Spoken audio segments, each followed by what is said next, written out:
Bank robbers no longer carry sawn-off shotguns or break open safes. Today's bank robbers don't even leave home to do their dirty work, and it's you who is the target, not the bank. This has become the most profitable crime on earth. This is Daylight Robbery. I'm your host, Alex Brooks. In the 1970s and 80s, Australia had a violent armed bank robbery crisis. Today, there's a digital bank robbery crisis. The weapons of choice are stolen emails, fake documents, and exploited trust. The getaway car is almost always a mule bank account, a shady kind of account, sometimes set up with stolen ID. Make no mistake, Australia's digital bank robberies are violent. They steal first home deposits, savings, and entire superannuation and retirement dreams. Our laws haven't kept up with exponentially fast-changing cybercrime, and it's financially ruining Australians. There's no alarms, no sirens, and very little chance of getting your money back. Imagine being one of 5 sisters, but the burden of legal and financial affairs for your elderly mother falls to you. Your mother has suffered devastating strokes and you have to sell the cherished oceanfront family home to fund her nursing care. $2 million from the property sale vanishes in a digital bank robbery. The bank recovers $400,000, but $1.6 million is gone forever. Now, did the bank fail by not stopping that first transfer? Or were you to blame for being hoodwinked by a professional scammer? Digital bank robbery is about more than money. Who exactly should pay the price? Canberra woman Harriet Spring lost that eye-watering $2 million transferring money from a small, customer-owned bank called Teachers Mutual. The emotional toll that it's taken has been so extreme. I honestly thought I wouldn't get through it. I was uncontrollably crying for the first week, I would say. I immediately sought counselling on antidepressants, telling my sisters, ringing them up and telling them were some of the hardest conversations I've ever had. I just was such a mess. I felt like such a failure. Harriet had been groomed for months by a British man phoning her from ING to help her set up a managed investment, also known as a term deposit. We're not kind of wealthy gazillionaires. This was just money that was an absolute bonus, but would have really helped with my sisters, and particularly a few of them. They're just beyond devastated. It's changed the path of their lives. Harriet has no idea how she fell into the scammer's clutches. It may have been an email breach of the real estate details, or a fake Facebook ad, or even a website pretending to be ING. Police took more than a week to even take a report from Harriet. I asked the police when they first turned up, would you have taken 7 days to turn up had I gone to the Dixon branch of the Commonwealth Bank and robbed the bank? The robbery was so well executed that Harriet even logged into a fake bank website to check her money had gone through. A day later, I get an electronic receipt saying, yes, the money has landed in the account and here's the receipt. And I said, how do I access how to see that? And they sent me an email link of how to access to see my account. And I could go in and see it was like 1.6. There it is, sitting there, all ING branded. Harriet believed she was transferring money to an account in her own name, but banks don't have to match names and account numbers. One of the biggest flaws in the banking system in Australia, which has allowed term deposits to flourish, was the fact that you didn't have to have the name right, the payee name, correct?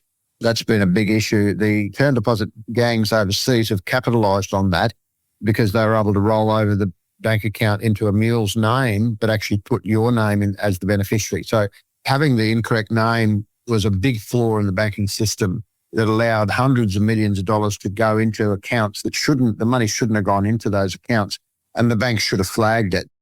That's Ken Gamble, a financial crime investigator who takes down scam gangs and recovers money. Ken told us in episode 1 that a different scam from Harriet's raised $5 million into an Australian bank account with links to Hezbollah and Hamas. Both are terrorist organisations that banks are not supposed to send money to. Now, one would ask, how the hell could this Lebanese person be involved in moving money for a big crime syndicate who are making millions of dollars a day, raising money for what purpose? Criminals use scams and fraud to fund all sorts of crime. Drugs, human trafficking, child exploitation. Ken and investigator Dan Halpin say it's British, Russian, Chinese and Israeli organised crime behind the most harmful digital bank robberies. The gangs use a network of tech-savvy mules on the ground in Australia to create or trade those all-important mule accounts. The shady bank accounts we talked about in episode 1. Sometimes mule accounts are set up with stolen ID, and sometimes a willing stooge offers up their account to take a cut of the money. And apparently this Lebanese politician is supposed to be an innocent party, because I've interviewed him and I have a recorded interview with him. And he's now told me that his friend, a childhood friend, is the one that asked to use his account. And the childhood friend happens to run a big cryptocurrency exchange registered in Estonia and Lithuania, right? So the money has gone back to organised crime and potentially to terrorism. Mule bank accounts and cryptocurrency are vital cogs in the machine of industrialised scamming and digital bank robbery. Industrial-scale digital bank robbery could be stopped tomorrow if police, banks and governments could crack this mule account problem. How do you prevent a person that goes to a bank that seemingly opens up an account under legitimate purposes? This is where it gets complex. It's sophisticated. It's not a straightforward situation where a criminal opens up an account just to launder money. Ken says overseas crime gangs brazenly target Australians on holiday in Bali to open mule accounts for them. A whole lot of people that have been to Bali have been going home and suddenly using their accounts to launder money for a very big boiler room fraud syndicate. In countries like Singapore, the government is recommending mandatory jail for 6 months for money mules. Mule accounts are used to launder the proceeds of all types of crime. In the old days, criminals washed their dirty money through Swiss bank accounts and cash-intensive businesses like bars and casinos. You've seen those mob movies, right? But in today's cashless world, money laundering relies on cryptocurrency and mule bank accounts. All the money that banks can't find in their trace and recover from digital bank robberies, like the $1.6 million from Harriet's mother's property, becomes clean money for crime gangs to buy assets with. Criminals store their ill-gotten gains in cryptocurrency and buy real estate, gold, jewellery, art and other high-value items with money washed by mule accounts. For victims, knowing their stolen money funds terrible things adds to the trauma. We hear that AUSTRAC and the Attorney General's Department are concerned about laundered money coming into Australia. Well, what about what's going out? And we're just told once it's gone out, that's it, you can't trace it. Industrialised scamming spiked during COVID lockdowns in 2020, nearly 5 years ago. Yet there's been little increase in state police funding or training to deal with these crimes.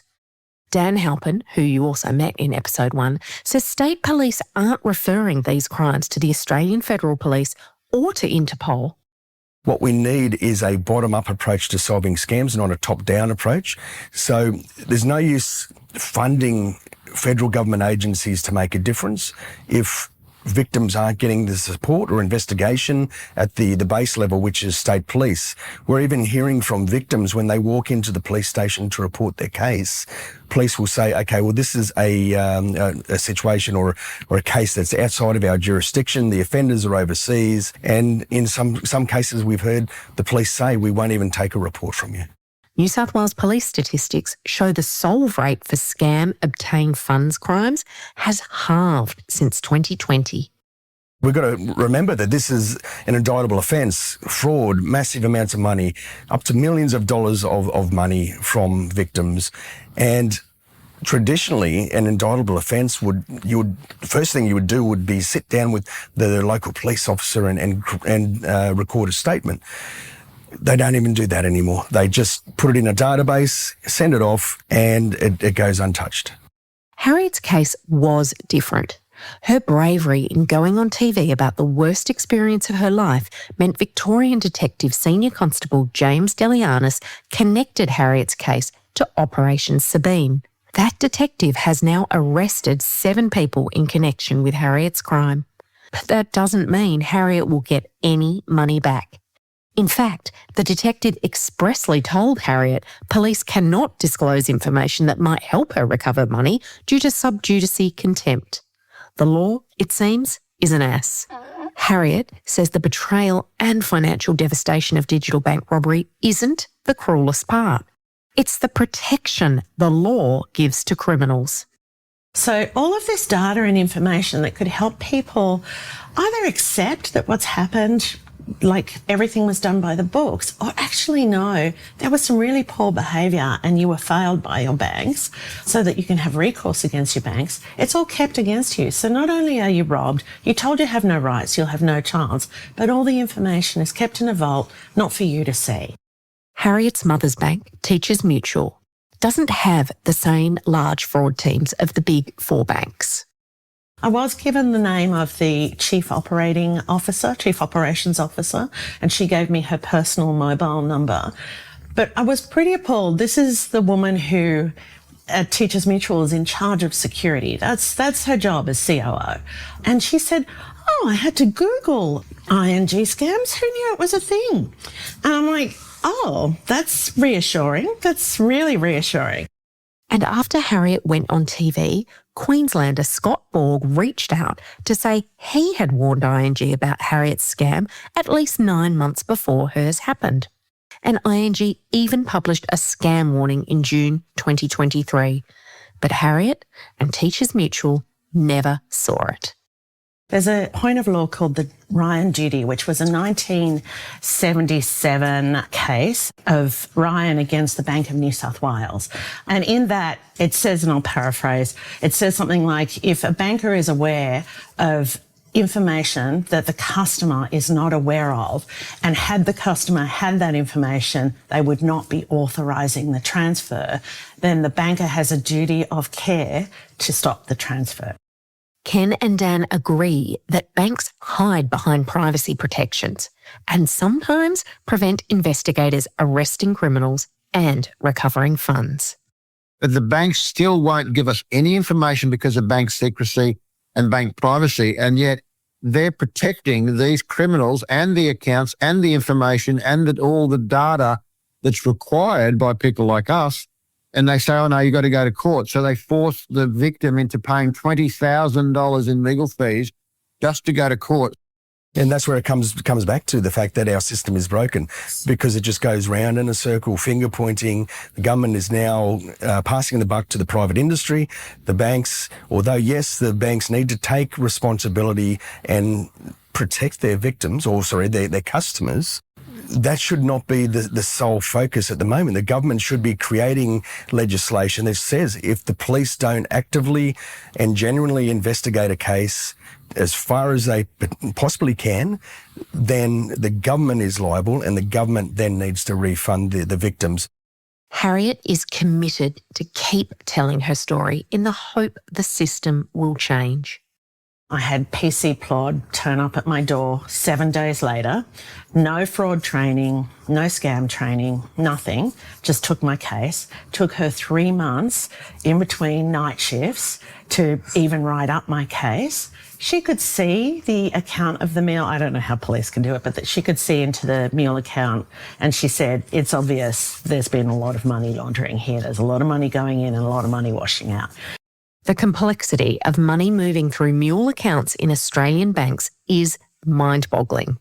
Most of us think banks have whiz-bang fraud detection systems, but it doesn't seem anywhere near as efficient as you might hope. They traced it back to Westpac and notified Westpac of their suspicions that it was a fraudulent money and money laundering. Westpac knew that on the 7th of February. According to Teachers Mutual, they didn't tell Teachers Mutual it was a fraud until 10 o'clock in the morning on the 14th of February. So no one can find that lost $1.6 million. It's all a mystery, which is why banks have to blame the victim for incurring their own loss. Banks' greatest legal obligation is protecting shareholder returns. And we do need banks to be profitable. Plenty of us own bank shares through our superannuation, and we do want banks to invest more to upgrade security. I think it's a very good tactic by the government and the banks to say to everyone, let's just quash all your hopes, any of your expectations, and let's just sort of, maybe stop you at the gate there and just say, don't even bother. Just walk away and be ashamed and just give up, because there's nothing you can do. We've got this all worked out to work against you. Dan Halpin takes a more controversial view. In Australia, are we looking at a situation where the government and their response on the coalface, such as local policing, it is so poor? Should the government also be liable for negligence? It's clear that criminals are winning the cybercrime war. Despite Harriet's willingness to share her story, she never did tell her sick and dying mum that her money had been stolen. Sadly, Harriet's mum has now passed.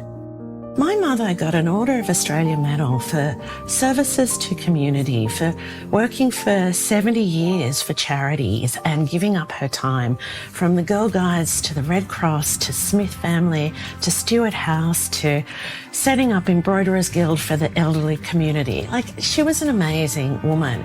And this isn't the legacy she deserves.